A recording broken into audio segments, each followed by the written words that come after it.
ஒரு இடத்துல அதை எடுக்கிறோம், அங்க காருங்க போகுது, போனவங்க எல்லாம் அப்படியே யூ டர்ன் பண்ணிட்டு மொத்த ஃபேமிலியோட வந்துட்டாங்க அங்க வேடிக்கை பார்க்கறதுக்கு. வந்து சார் நாங்க அவருன்னு நினைச்சோம். இப்போ நீங்கள் சுற்றி சுற்றி வருவீங்க. இப்போ இளைய தளபதி வந்திருக்காரு அப்படின்னா ஒரு நைட்லாம் வந்திருக்க முடியாது. எஸ்.ஏ. சந்திரசேகர் சார் வந்து 100 எம்எல்ஏக்கு சமம். எனக்கு இன்னும் ஓட்டு போகிறதுக்கு எத்தனை வருஷம் இருக்கு அப்படின்னு கேட்கக்கூடிய அளவுக்கு மெச்சூரிட்டி கிடைச்சிருச்சு பிள்ளைங்களுக்கு. பணம் அதிகமாக இருக்கிறவனுக்கு என்ன தேவைப்படுது? புகழ் தேவைப்படுது. இந்த கேரக்டர் பணமும் புகழும் இருக்கிறவன்ட்டு என்ன தேவைப்படுது? அதிகாரம் தேவைப்படுது. இவருடைய கேரக்டர் ஆச்சி மசாலா. எந்த சமையலும் ருசி தேடும் ரகசியம் 20 ரூபாய். சினிமாவோட நேர்களுக்கு வணக்கம். இந்த episode of cinema celebrity conversation TN 2026 டீம்ல இருந்து 3 பேர் இருக்கீங்க. உங்க 3 பேருக்கும் ஃபர்ஸ்ட் ஆஃப் ஆல் விகடன் சார்பா வணக்கம். Will start from Natty sir. இந்த கதாபாத்திரோட லுக்கா இருக்கட்டும், உங்களோட பர்சனல் லைஃப்ல நீங்க போடக்கூடிய ட்வீட்டா இருக்கட்டும், நீங்க நடிக்கக்கூடிய படங்களா இருக்கட்டும், இது எல்லாத்துல இருந்தும் ஒரு ஃப்ளேவர் ஆட் ஆகி இந்த படத்துல இந்த கதாபாத்திரத்தை பார்க்குற ஒரு பிம்பம் உருவாயிருக்கு. அஃப்கோர்ஸ் இங்க இப்போ கரண்ட் பொலிட்டிக்கலாக நடந்துட்டு இருக்கிற ஒரு பொலிட்டிக்கல் லீடரோட ரெசம்பிளன்ஸை நாங்கள் ஃபீல் பண்ண முடியுது. இந்த கதையை கேட்குறப்போ உங்களுக்கு என்ன ஃபீல் ஆச்சு? என் அண்ணன்கிட்ட கதை கேட்கறதுக்கு முன்னாடி அண்ணன் என்கிட்ட ஒரு விஷயம் சொன்னார், எனக்கு ரொம்ப பிடிச்சிருந்தது. அதாவது தம்பி, வாழ்க்கையில் நமக்கு பாடம் படிக்கிறோம், 1ஆம் கிளாஸ்லேருந்து டிகிரி முடிக்கிறோம், அது வரைக்கும் போகிறோம். எப்படி நமக்கு தமிழ், அறிவியல், ஆங்கிலம், பூகோளம், சரித்திரம் பாடமாக இருக்கோ, அரசியலும் ஒரு பாடமாக இருக்கணும் பாடினார். ஓகே, எனக்கு ஒரு ஆச்சரியமாக இருந்தது. அப்புறம் இன்னொரு விஷயமும் சொன்னார், இது ஒரு ஆரம்பகால அரசியல், நமக்கு தெரிந்த ஒரு ஆரம்பகால அரசியல் எப்படி உருவாச்சுன்னா, இருந்த தலைவர்கள் பேர்லாம் ரொம்ப ஞாபகம் வச்சிருப்பார் அண்ணன். அதெல்லாம் சொல்லும்போது அவங்க வந்து தியாகம் பண்ணுறதுக்காக வந்தாங்க. ஆனால் இன்னைக்கு இருக்கிற காலகட்டத்தில் நாள் போக்கில் இது என்னமா மாறி இருக்குன்னா ஒரு வியாபாரம் போல மாறி இருக்கு. இந்த விழிப்புணர்வு வந்து ஆடியன்ஸ் போய் சேரணும் அப்படின்னு சொன்னது தான் எனக்கு பிடிச்சது. ரெண்டாவது வந்து இதில் லுக்கெல்லாம் டிசைட் பண்ணது வந்து உமாபதி சார், எங்கள் டைரக்டர் உமாபதி சார். அவர் ஒரு 200% மேலே உழைக்கிற ஒரு மனிதன். அவருடைய நட்பு எப்படின்னா உங்களுக்கு எப்படி இருக்குன்னா, நீங்கள் அவரை பார்த்தீங்கன்னா ஒரு ஆர்டிஸ்டாக பார்ப்பீங்க, இல்லைனா ஒரு மார்ஷியல் ஆர்ட்ஸ் தெரிஞ்சவராக பார்ப்பீங்க, இல்லைனா வந்து ஒரு செலிபிரிட்டியோட சன், ஒரு செலிபிரிட்டியோட மருமகன், இந்த பாயிண்ட் ஆஃப்ல தான் பார்ப்பீங்க. அவர் வேற, அவர்கிட்ட அவரோட சித்தாந்தங்கள் வேற, அவருடைய தொலைநோக்கு பார்வை வேற. இது எல்லாமே எனக்கு ரொம்ப பிடிச்சிருந்தது. அதுக்கப்புறம் நமக்கு தெரியாமலே ஒருத்தர் நமக்கு அண்ணனாவோ தம்பியாவோ மாறுவாங்கல்ல, அப்படி எனக்கு உடன்பிறவாத சகோதரராக மாறினவர் உமாபதி. ஸோ இந்த காம்பினேஷன் வந்து இந்த கதையை சொல்லும்போது எனக்கு இப்படி வேணும், இன்ன வேணும், இதோட மீட்டர் இப்படி இருக்குன்னு அவங்க டிசைட் பண்ணும்போது ரொம்ப புதுசாக இருந்தது. ஸோ இது ஆடியன்ஸ்க்கு இந்த வந்து அரசியலை பற்றியும் ஒரு விழிப்புணர்வு வேணும். அது வந்து பேப்பரில் படிக்கிற மாதிரியோ ஒரு புத்தகத்தில் படிக்கிற மாதிரியோ கடந்து போயிட முடியாது. அதை கடந்து போகிறதோடு இல்லாமல் அது உங்கள் கண்ணெதிர நடந்து நீங்கள் அதில் பார்ட்டா இருந்தீங்கன்னா எப்படி இருக்கும் அப்படிங்கிற ஒரு விஷயத்தை நம்மளுக்குள்ள கடத்துறது ரொம்ப கஷ்டமான விஷயம். அதுல உமாபதி வந்து ரொம்ப பிரமாதமா ஸ்கோர் பண்ணிருக்காரு. ஆக்சுவலா இந்த படத்துக்கு ஹீரோங்கிறது வந்து உமாபதி சார் தான் நான் சொல்வேன். எனக்கு இந்த படத்துல உங்களை ரெப்ரசென்ட் பண்ணதுக்கு என்ன ஆச்சரியமான விஷயம்னா, அது ரொம்ப நேர்த்தியா இருந்தது, உண்மைக்கு நெருக்கமா இருந்தது. காரணம்னா சதுரங்க வேட்டைன்ற ஒரு படத்துல சூழல் நடந்த மக்கள் எவ்வளவு ஏமாற்றப்பட்டார்கள், எவ்வளவு ஏமாந்தாங்கிறத உண்மைக்கு மிக நெருக்கமா அந்த சம்பவங்களோட தொகுப்பை அந்த கதாபாத்திரம் ரெப்ரசென்ட் பண்ணி ஒரு கொடுத்தாங்க. அதுதான் அது பெரிய பிளாக் பஸ்டர் ஆச்சு.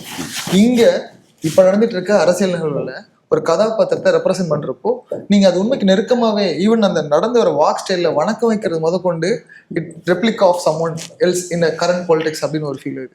எப்படி அந்த ஒரு உண்மை சம்பவங்களுக்கு உண்மை கதாபாத்திரங்கள் நெருக்கமா உங்களை எப்படி நீங்க கனெக்ட் பண்ணிக்கிறீங்க? இல்லை சார், அது ஆக்சுவலாக என்னன்னா அவர் டிசைட் பண்ணது என்னன்னா, உமாபதி அவங்க கிட்ட நான் கேட்டேன், எவ்வளோ நல்ல நடிகர்கள் இருக்காங்க தமிழ் சினிமாவில், எல்லா சினிமாக்களையும் நல்ல பிரமாதமான நடிகர்கள் இருக்காங்க. அவர் என்ன அவரோட மனசுல என்ன சார், ஒரு இமேஜ் இருக்கக்கூடாது சார். இப்போ ஒரு நார்மலாக ஒரு ஆர்டிஸ்டை பார்த்தா அவர் வில்லனா தான் நிறையா படங்கள் பண்ணுவார், அவர் ஹீரோவை தான் பண்ணுவார், அவர் காமெடி தான் பண்ணுவார் அப்படின்லாம் ஒரு வட்டத்தை சுரிக்கிறாங்க இல்லையா. அப்படி இல்லாத ஒரு நடிகர் எனக்கு தேவைப்பட்டான், அதான் நான் அவங்க கூப்பிட்டுருக்கேன்னு சொன்னார். எனக்கு அதுவே எனக்கு பெரிய ப்ளஸ்ஸா எனக்கு மனசுக்கு சந்தோஷப்படுத்துச்சு. அதோட இல்லாமல் எனக்கு ஒரு தனியாக ஒரு புத்துணர்ச்சி கொடுக்க ஆரம்பிச்சது. அப்புறம் இது நீங்க ஒரு லுக்கு தான் பார்த்துருக்கீங்க, இந்த படத்துல 3-4 லுக் இருக்கு. அது நீங்க படமா பார்க்கும்போது ஏன் இந்த டிரான்ஸ்ஃபர்மேஷன் உங்களுக்கு புரியும். டீசர்ல ஒரு லுக்கு பார்த்தேன், அது வந்து நீங்க பார்த்துருக்கீங்க இல்லையா, அது ஒரு 20% வச்சீங்கன்னா நான் ஒரு எக்ஸாம்பிளுக்கு சொல்றேன். இதை தவிர பல லுக் இருக்கு இந்த படத்துல. அதை நீங்க படமா பார்க்கும்போது இப்படிலாம் நடந்தது இல்லை, இப்படிலாம் இருக்கு இல்லை அப்படின்னு உங்களுக்கு தோணும். அதுதான் இந்த படத்துடைய பிளஸ். ஓகே சார், கதையை பத்தி பேசிடலாம். ராஜாக்லின்ற ஒரு படம், அந்த படத்தோட கதை பார்த்தீங்கன்னா ரியல் லைஃப்ல ஒருத்தர் ரெப்ரசென்ட் பண்ண ஒரு பர்சனே இருந்தாரு. அவர் ரெப்ரசென்ட் பண்ண ஒரு கதையா தான் இருந்தது. அவரோட வாழ்வியல் இப்படிலாம் இது நடந்துச்சுல ஆடியன்ஸ் எல்லாமே கனெக்ட் பண்ணிக்கிட்டாங்க. அது எக்ஸிகியூஷனா சில நேரங்கள்ல அது படங்கள் ஒர்க் ஆகாம போகலாம். பட் கதை வந்து உண்மையா நிகழ்ந்த ஒரு சம்பவமா இருக்கும். இந்த படத்துக்கு கதை நீங்க எழுதியிருக்கப்போ எனக்கு என்ன தோணுச்சுன்னா, ஆல்ரெடி ஒரு படம் எடுத்திருந்த கதை எழுதியிருந்து படமே எடுத்திருந்தாரு. அதுல வந்து எழுதியிருந்தப்போ உண்மை சம்பவம், ஒரு உண்மை மனிதரோட கதை எழுதியிருந்தாரு. இங்க இந்த படம் அரசியல்ங்கிறப்போ நீங்க அவர் சொன்ன மாதிரி பாடம் ஃபுல் எல்லாருமே அரசியல் கத்துக்கணும்னு நினைச்சேன். இத்தனை வருடங்களா நீங்க பார்த்த அரசியலும் தற்கால அரசியலை மையப்படுத்தி எழுதியிருக்கீங்களோ அப்படின்னு தோணுச்சு. அது உண்மையா? அரசியல் என்பது இப்போ வந்து 18 வயசு 14 வயசு 15 வயசு பசங்க முதற்கொண்டு எனக்கு இன்னும் ஓட்டு போறதுக்கு எத்தனை வருஷம் இருக்கு அப்படின்னு கேட்கக்கூடிய அளவுக்கு மெச்சூரிட்டி கிடைச்சிருச்சு இந்த பிள்ளைங்களுக்கு. அப்போல்லாம் 18 வயசு ஆயிடுச்சுன்னா ஓட்டா தெரியாது. நான் சொல்றது 20 இயர்ஸ் பிஃபோர். என்னைக்கு இந்த மீடியா வந்து உள்ளங்கைக்குள்ள வந்துருச்சோ அரசியல் பேசாமல் தெருவு கடந்து போக முடியாது. எப்படி ஒரு மனிதன் வீட்டை விட்டு வெளியில கிளம்பி வீட்டுக்குள்ள நுழைகிற பொழுது எம்ஜிஆர் பற்றிய போஸ்டோ, எம்ஜிஆர் பற்றிய பாடல்களோ, எம்ஜிஆர் பற்றி யாராவது பேசுறதை கேட்காமலோ வீட்டுக்குள்ள திரும்ப முடியாதோ, அதே போல நீங்க வீட்டை விட்டு வெளியில போய் திரும்புறதுக்குள்ள அரசியலை பற்றி, அரசியல் தலைவர் பற்றி வாட் எவர் இட் இஸ், அவரை திட்டியோ இல்லை நெகட்டிவா பேசியோ, இல்லை அவரை பற்றி கிசு பேசியோ, இல்லை முன்னாளி மொழியோ இன்னாலியோ எதையோ ஒரு மனிதனை பேச காதை கேட்காம.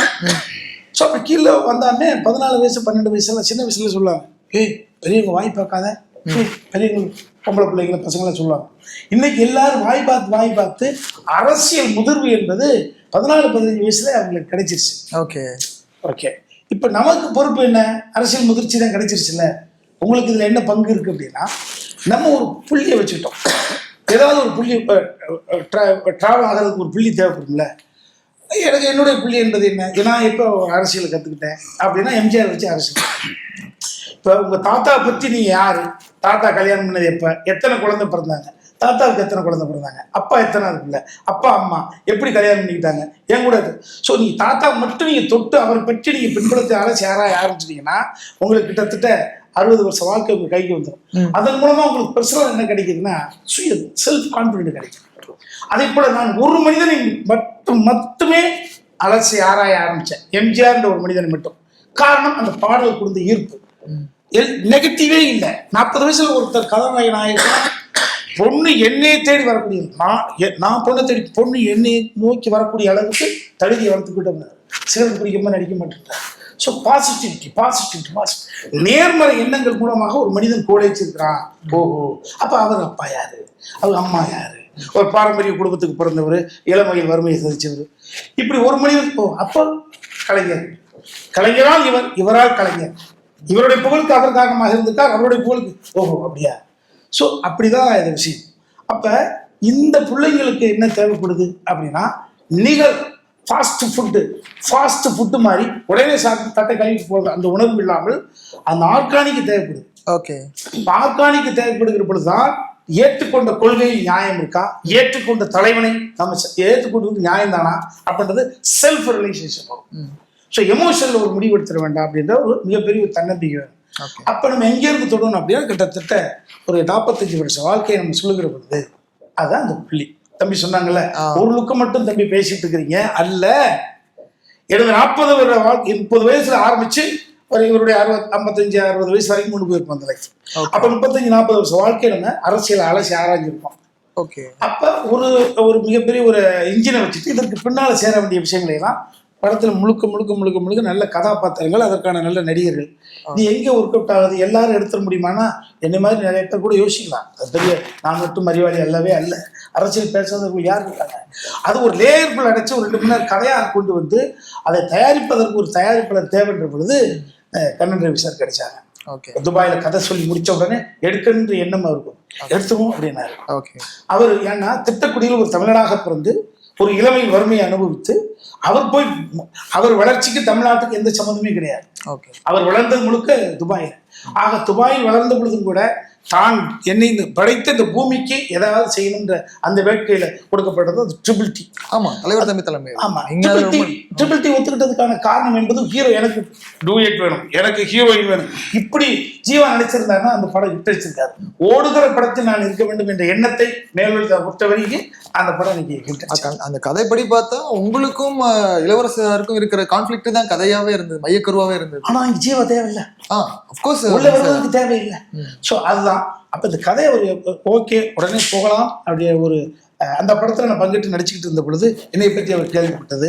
நான் ஒரு படத்துக்குள்ளே என்னை உட்புகுத்துகிற பொழுது நான் காட்டித்தனமாக பாருங்க தம்பி சிம்புதேவன் படத்தில் ஒர்க் பண்ணிட்டு ஒட்டஞ்சி வந்திருக்கேன் தொண்டையெல்லாம். அது மாதிரி ஒத்துக்க மாட்டேன், ஒத்துக்கிட்டா சதை நகமாக அது கிடக்குறது. அது மாதிரி தான். அப்படி ஒரு கதை சொல்லி முடிச்சோன்னா யாரு ஹீரோ? சமுத்திரக்கனி தானே அப்படின்னாரு.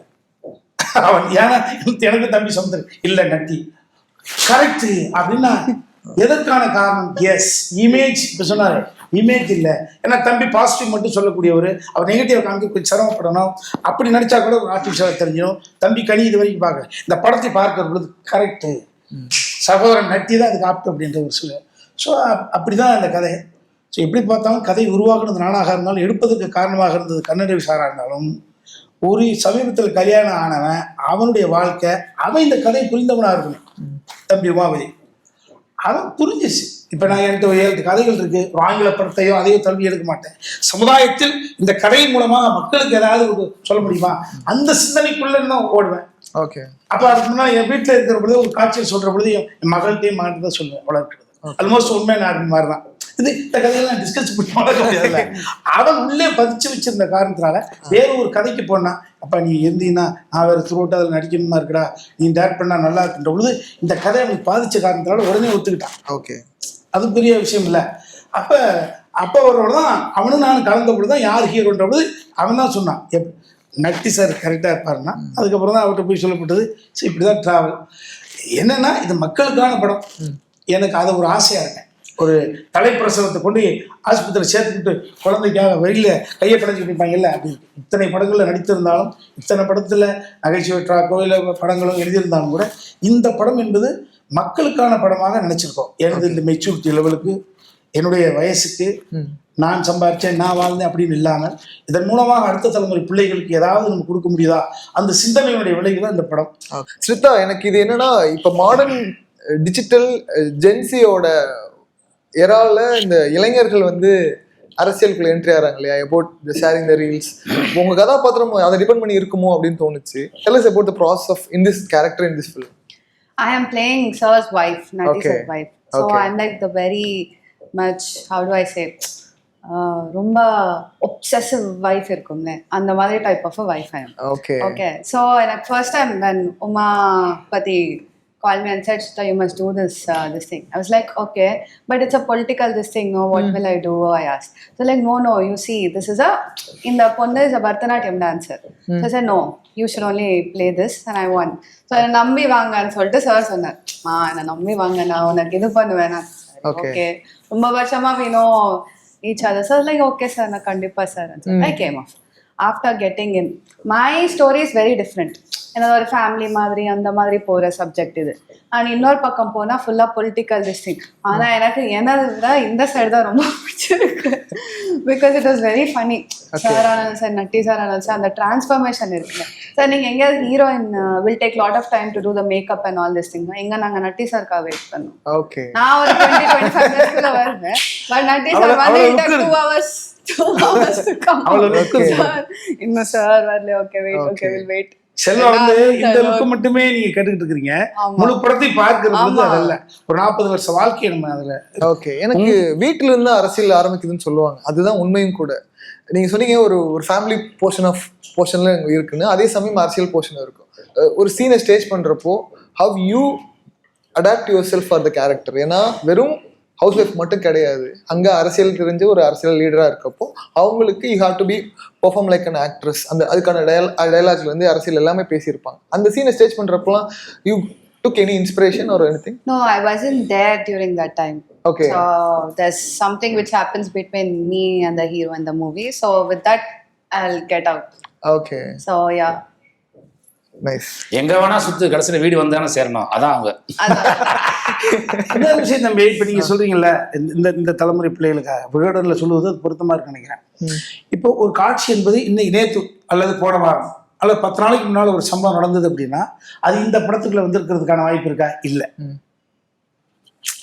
குறைந்தபட்சம் 2 மாதத்துக்கு முன்னாடி ஷூட் முடிஞ்சிருச்சுங்க. 2 மாதத்துக்கு முன்னாடி ஷூட் முடிஞ்சிருந்தால் மட்டும்தான் போஸ்ட் ப்ரொடக்ஷன் முடிஞ்சிட்டு இப்போ coming 10th ready to release position வர முடியும்.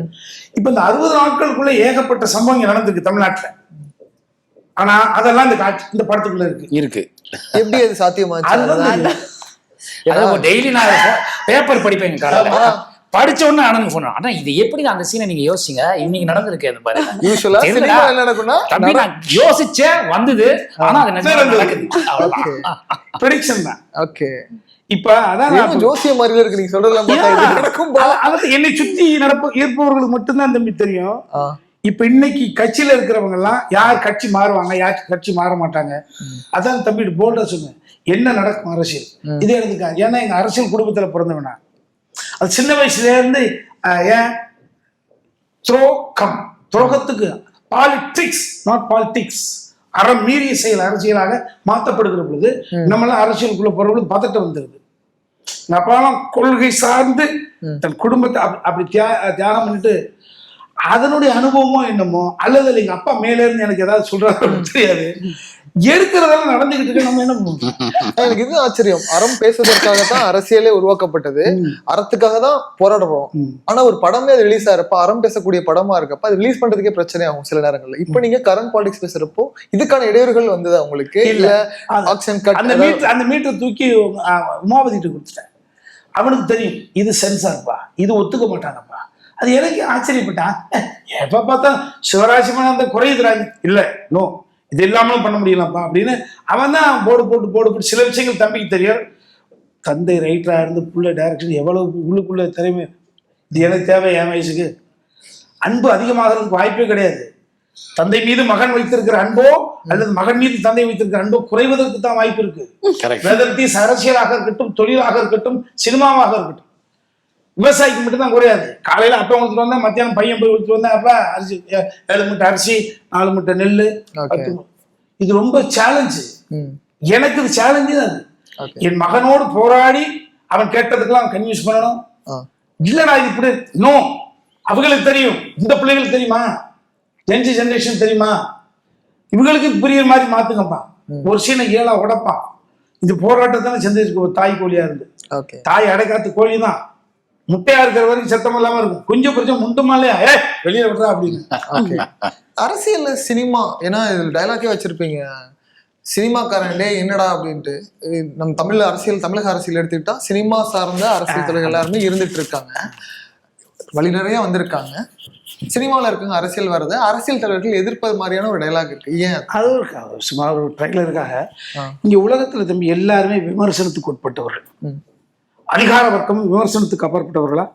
இல்லை, எல்லாருமே விமர்சனத்துக்குள்ள. ஆமா ஆமா. அந்த அதிகாரத்தை இருந்து யார் கைப்பற்ற முடியும்?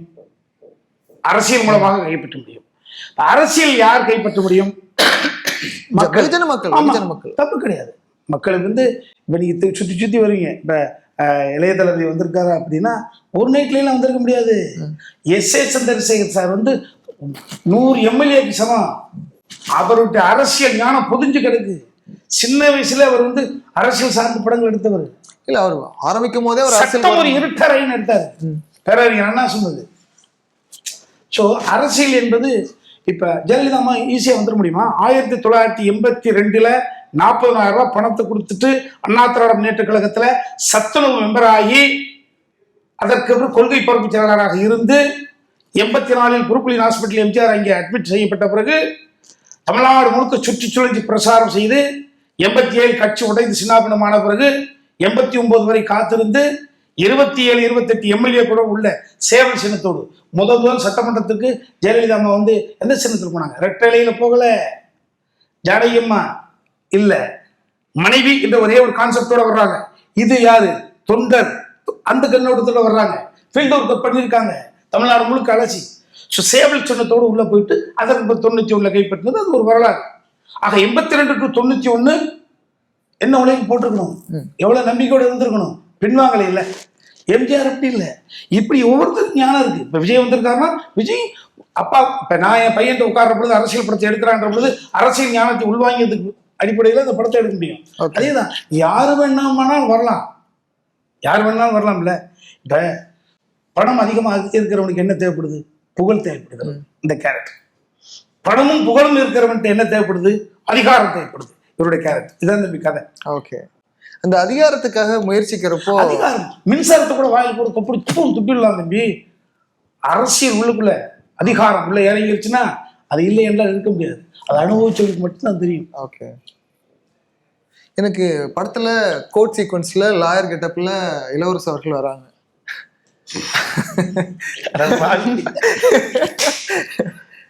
இந்த அதிகாரத்தெல்லாம் கடந்து அந்த வக்கீல் அங்கிருந்து ஸ்டேஜ்ல பேசும்போதே ஒரு விஷயம் சொல்றாரு, அரசியல் தலைவர் இனிமேல் அரசியல் பயணத்துல வந்து சிறப்பா பயணிக்க போறாரு அப்படின்னு.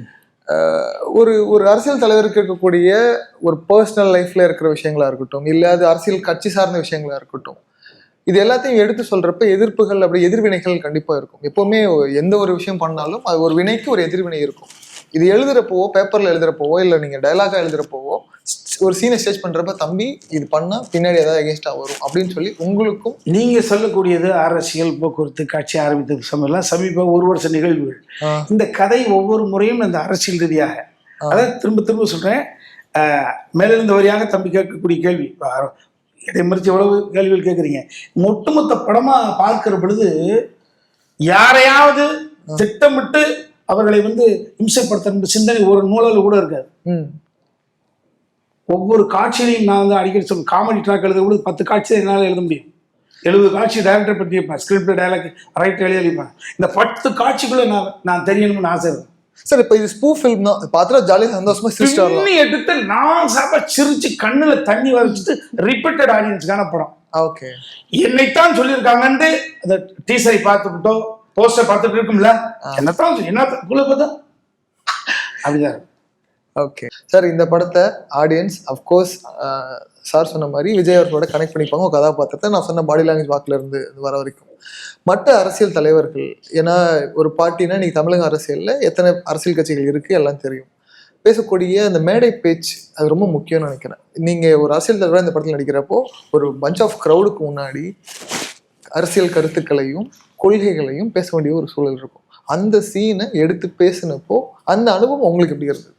எனக்கு வந்து ஆக்சுவலாக எப்படின்னா, ஒரு நடிகனா நம்ம போகிறோம், ஒரு சீனை கொடுக்குறாரு, என்னோட மேக்ஸிமம் மென்டல் ஸ்டேட் எப்படி இருக்குன்னா, நான் கரெக்டாக பேசினேன் அந்த டைலாகை.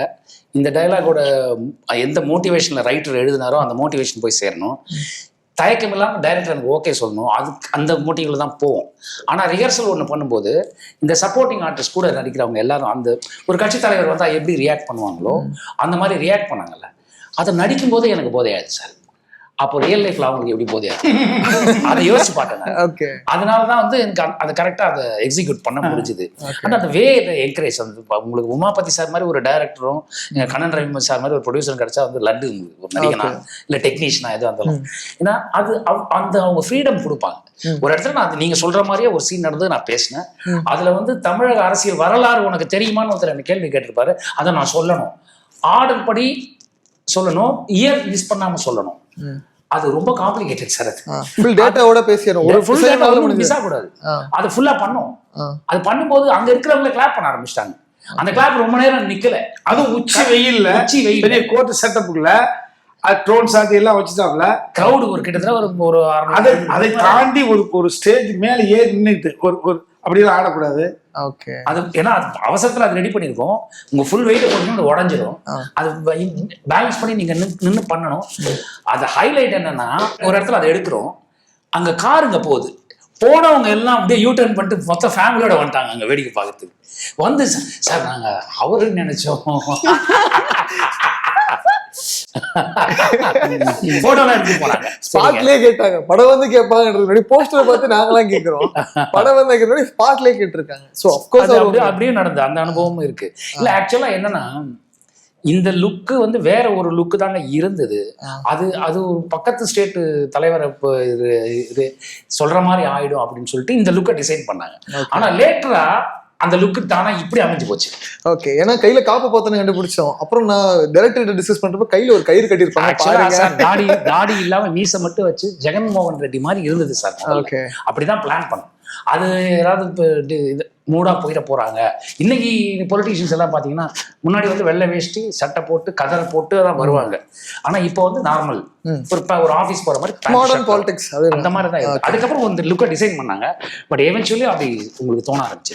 அஃப்கோர்ஸ் நீங்க விஜய் அவர்களோட ஒர்க்கும் பண்ணியிருக்கீங்க. இந்த கதாபாத்திரம் ஆடியன்ஸ் அவங்கள ஸ்பாட்லயே பார்த்துட்டு சொல்றாங்க. இது பார்த்ததுக்கு அப்புறம் அவங்க சைட்ல இருந்து ஏதாவது அப்படிலாம் எதுவுமே வரல. ஓகே, ஸோ அது ஒரு அப்ரோச் மேபி பாசிட்டிவா இருக்கலாம். இட்ஸ் ஃபில்மா இருக்கனால சார். அதான் சார், நீங்க என்ன கண்ணோட்டத்தில் இதை பாக்குறீங்கன்னு பொறுத்து சார். இந்த படத்தை நீங்க வந்து ஒரு எப்படி சொல்றது, ஒரு பொலிட்டிக்கல் சட்டையரா பார்க்கலாம்.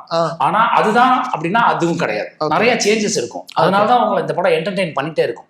இந்த படத்துக்கு எனக்கு தெரிஞ்சு ரிப்பீட்டட் ஆடியன்ஸ் நிறைய பேர் வருவாங்கிறது என்னோட மிகப்பெரிய கணிப்பு. 40 வருஷ வாழ்க்கையை சொல்லியிருக்கோம்.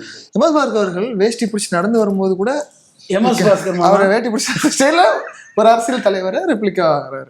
தம்பி நாங்க கூட நடிச்சாரு. சிவாஜி சாயல் வருவாரு, எம்ஆர் வருவாரு, எம்ஜிஆர் அஸ்பீரா கூட எம்ஜிஆர் வருவாரு. முன்னோர்கள் சாயல் எல்லாமே 3வது தலைமுறை குழந்தை பிறக்க முடியாது இல்ல. எல்லாத்துக்குமே உங்களுக்கு ரெஃபரன்ஸ் இருக்குல்ல சார். முன்னோர் சாயல் 3வது தலைமுறை குழந்தை பிறக்குமா? முன்னோர்கள் நடிப்பினுடைய சாயல் இல்லாம இந்த தலைமுறை நடிக்க முடியுமா? அது சாயல். இந்த உடுப்பெல்லாம் இன்னைக்கு போட்டு உடுப்பாங்க. இந்த உடுப்பு இந்த லுக்கெல்லாம் இன்னைக்கு உடுப்பா. இதுக்கு முன்னால தமிழ்நாட்டுல இந்தியாவில் யாருமே போட்டது இல்லையா? பிள்ளைங்க இன்னைக்கு பார்த்துருப்பீங்க. அதுக்கு ரெஃபரன்ஸ் இருக்கு. இங்க போட்டா வச்ச இருக்கா, தலைவர் பச்சை குத்துறதுல எல்லாம் இருக்கு. ஸோ எல்லா கேள்விகளும் தம்பி கேட்பதுக்கு முழு படத்தை பார்ப்பதற்கு முன்பு ஒரு முடிவுக்கு வரக்கூடாதுன்ற மட்டும் ஒரே கருத்தா வச்சுக்கிறேன். அப்படி இருந்திருந்தால் எம்எஸ் பாஸ்கர் மாமா நடிச்சிருப்பாரா? இளவரசு பங்காளி நடிச்சிருப்பாரா? ஒரு சீன் ஐயோ இந்த படம் ரிலீஸ் ஆனவனே தலைமுறை ஆகும் போல இருக்கேன் நான். தம்பி யார் கிங்ஸ்லி, நீ முழு படத்தை பாரு. முழு படத்தை பார்ப்பதற்கு முன்பு முடிவுக்கு வராதீர்கள் அன்பு மக்களே. இந்த படத்தை பார்க்கிற பொழுது பரவச நிலைக்கு தள்ளப்படுவீர்கள். ரொம்ப சந்தோஷம். இந்த படம் மிகப்பெரிய வெற்றி அடையணும். சொன்ன மாதிரி இத்தனையோட அரசியல் பயணத்தை பொலிட்டிக்கல் சட்டையர்களா சொல்றது. ஏன்னா இங்கிலீஷ் ஃபிலிம்ஸ்லாம் நிறைய பார்த்துருக்கோம். அங்கே இருக்க பொலிட்டிக்கல் சட்டையரை வந்து ரொம்ப அழகாக எடுத்துப்பாங்க, அது ஆடியன்ஸ் ரிசீவ் பண்ணுவாங்க. அதே வகையில் நம்ம தமிழ் சினிமாலையும் நிகழ்ந்திருக்கு. அது தமிழ் படமாக இருக்கட்டும், எல்கேஜியாக இருக்கட்டும். இப்போ இந்த மாடர்ன் ஜென்சியராகவும் அதை கனெக்ட் பண்ணிப்பாங்கன்னு தோணுது. என்டையர் டீமுக்கு ஒன் செகண்ட் விகடன் சார்பாக வாழ்த்துக்கள். நன்றி தம்பி, நன்றி தம்பி. எந்த சமையலும் ருசி தேடும் ரகசியம் 20 ரூபாய்.